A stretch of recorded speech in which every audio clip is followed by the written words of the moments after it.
for everybody. Certified consumer credit counseling, earned income tax credit. This drives me crazy. 1 out of 4 people who qualify for EITC never ask for it. We send $10 billion a year back to the federal treasury every year. That's our money. If you make $50,000 a year and you work, the government owes you money. You make $28,000 a year. You have 2 children and you work, the government owes you $4,000 a year. It's not a handout, it's your money. Now here's the big one. It's retroactive 3 years. Did you hear that? Yeah.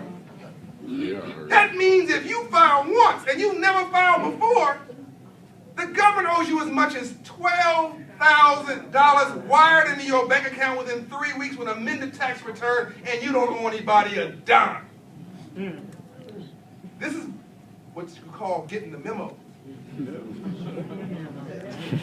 So here's what drives me nuts. Dr. King and I talk about it all the time. Don't let somebody do something wrong with the police, and we will, one person heard, it's wrong, we will picket en masse down the street. But when we lose $10 billion a year that poor people have already earned in the earned income tax credit, where's the march? Where's the press conference? Yeah. I'm tired of being tired. Me too. So we're going to just change the conversation. Because here's what happens when we raise credit scores 120 points. Nothing changed your life more than God or love than moving your credit score 120 points. So liquor stores and payday loan lenders turn into banks and credit unions in 5 years when you move the credit score to 700. Check cashers turn into banks and credit unions when you move a credit score to 700. A poor neighborhood becomes an emerging market when you move a credit score to 700. A community that doesn't vote starts voting because when you own something, you vote because you're concerned about what you own. Ladies and gentlemen, we can do this.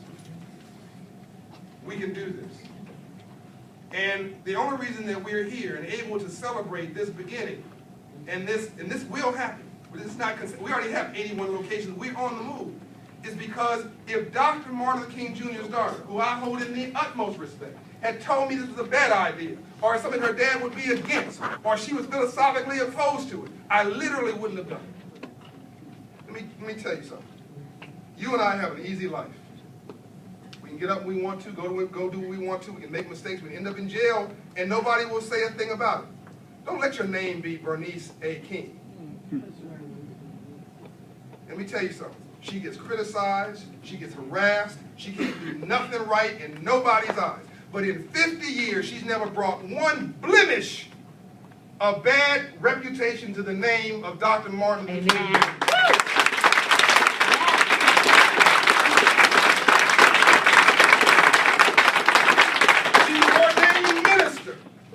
The only one in the family. She's a licensed attorney. Went to school, got her grades like everybody else. Could do what she wants, when she wants. I know personally she could have just taken some cash and just bounced and left the community and done her own thing. Yet she struggles over here at the King Center at zero compensation. They pay her not a dime to be CEO of the King Center, and yet she shows up every day. Amen.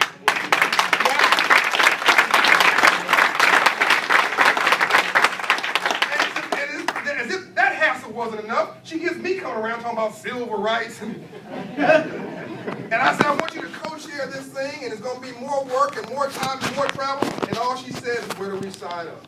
Ladies and gentlemen, my friend, Dr. Bernice A. King.